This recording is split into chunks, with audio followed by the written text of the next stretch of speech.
Once upon a time in a faraway land, there were two kingdoms that decided to hate each other because of good old history but also for funsies.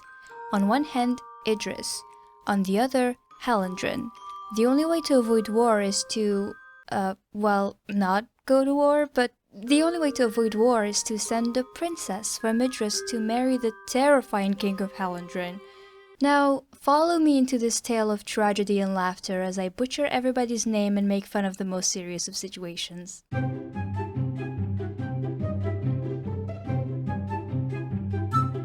Warbreaker is not your typical Cosmere book, and maybe it's the reason why it seems to be pretty low on people's favorite list, which is a shame. This comedy, this tragedy is definitely worth your time. Let's look into it now, shall we? The God King. Notice how I didn't use his actual name because how do you even say it? But it's not important. What's important is that he's an absolute sweet, wholesome cinnamon roll. Who would have thought? But you know what's my favorite thing about him? It's that he got sent to Bright specifically to have a baby, but nobody, not a single soul, thought it would be useful to tell him how. He spent nights just sitting there, staring at Siri, waiting for a child to pop out of thin air. I get that sex ed is not a thing here, but I don't know, send him Blushweaver or something? He must have been so confused when Siri started randomly having air sex in front of him. Siri. Nope, not that one. Not that one either.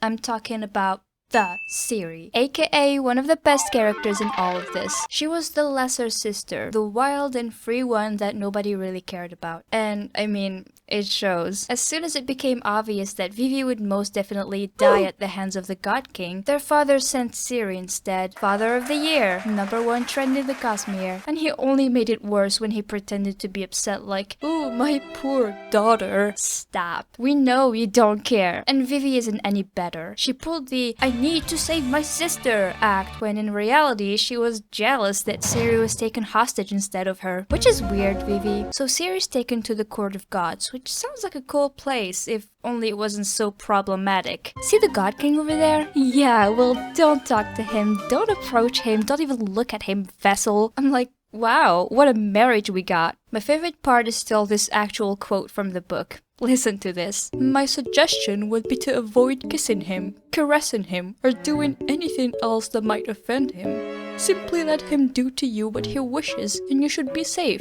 Uh-huh. Yeah, sure. What do you mean I'm mad? I'm not. Everything's fine. Really, absolutely no issue there. But seriously, Blue Fingers is basically telling Siri not to touch her husband. Yeah, Vessel, do a chicken dance or something. Maybe they'll turn him on. I don't think any of these people knows how to have sex, but all is fine. Turns out, as I already mentioned, the God King is far from being frightening after all. So after a few nights spent talking and bonding and looking each other in the eye, we got ourselves a new ship. Yay! And just as I started wondering, is she ever going to give him the talk? Siri took off her clothes and holy shit, never mind, I guess. She just went straight to demonstration. That's not very Adrian of you, Siri, but I approve. Vivenna.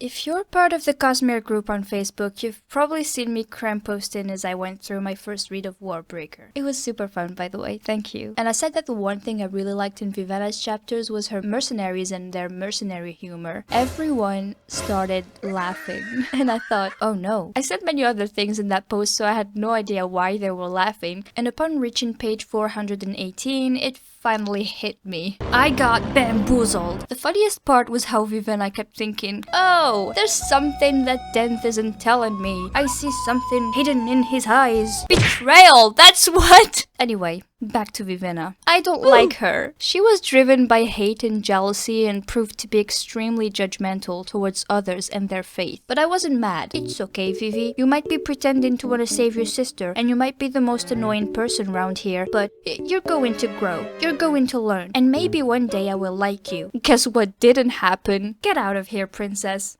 Vasher. Hello. Would you like to kill someone today? Wink, wink.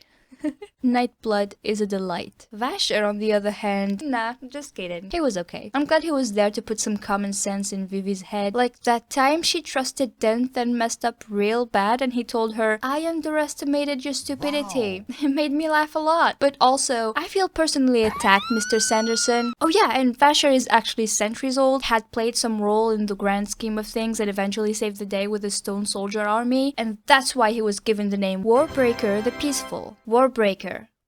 Warbreaker.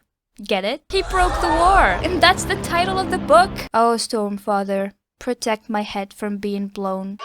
Blushweaver. She thirsty!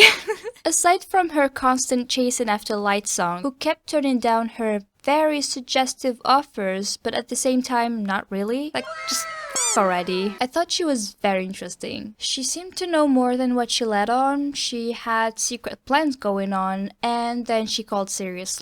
The audacity! You don't talk to people like that! Oh yeah, and she eventually got killed like a dum-dum. And I didn't care. Next! Lightsong.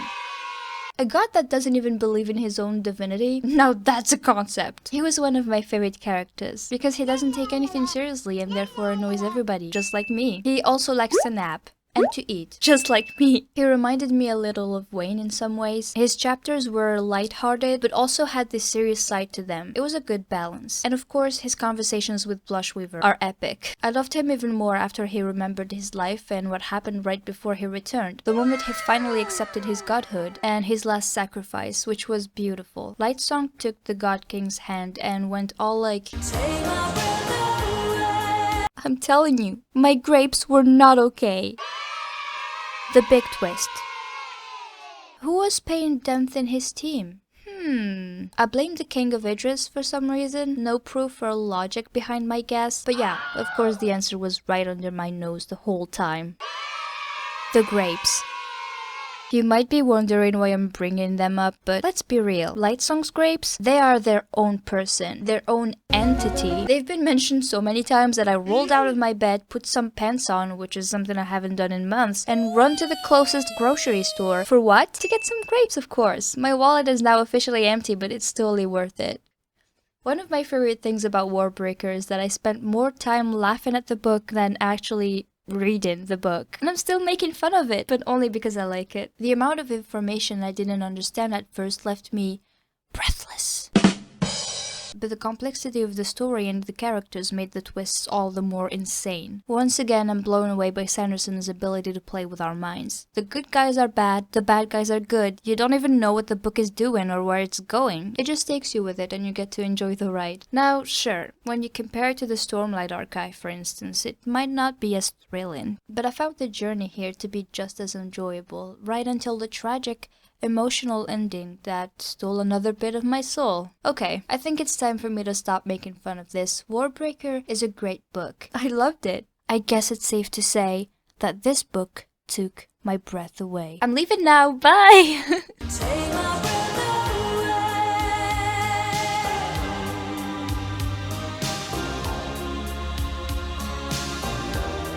Hey Siri.